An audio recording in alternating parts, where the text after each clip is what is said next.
Let's talk about the story of the owlbear plush and how we got to him.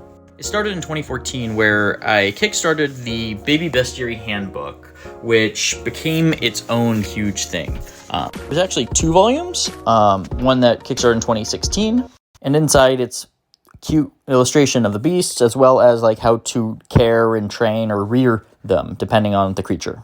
And the Kickstarter blew up way more than I expected. We raised around like 25K, and we even got an article in Geek and Sundry, and it sort of told me like this was going to become a brand. This was something that was like special and resonated with people. And so we wanted to take this owlbear, or take the brand and turn it into something meaningful for people.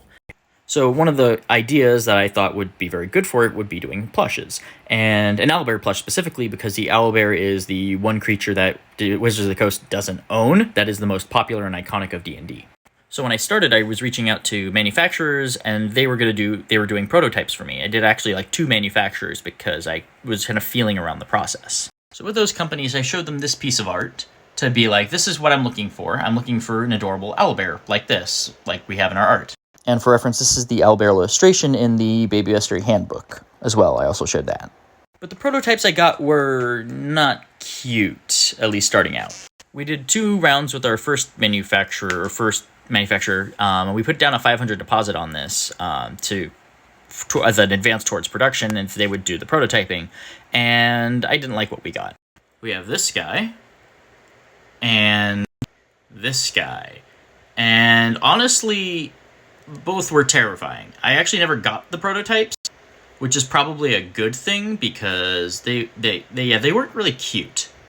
I then worked with another manufacturer to create these guys, which were better, but they weren't cute or screamed owlbear, so I was sort of at a loss with these people as well.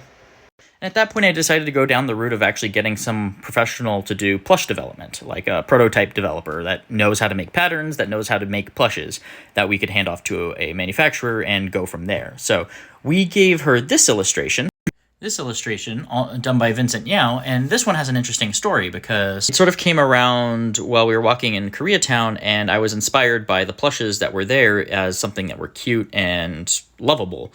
And so I sent an artist these images and said, hey, can you make a plush in the style of these, or at least illustrate one? And we essentially got this, which was an amazing start. So working with the plush developer, we ended up getting this actually as our first prototype, which, honestly, like, I'm seeing it.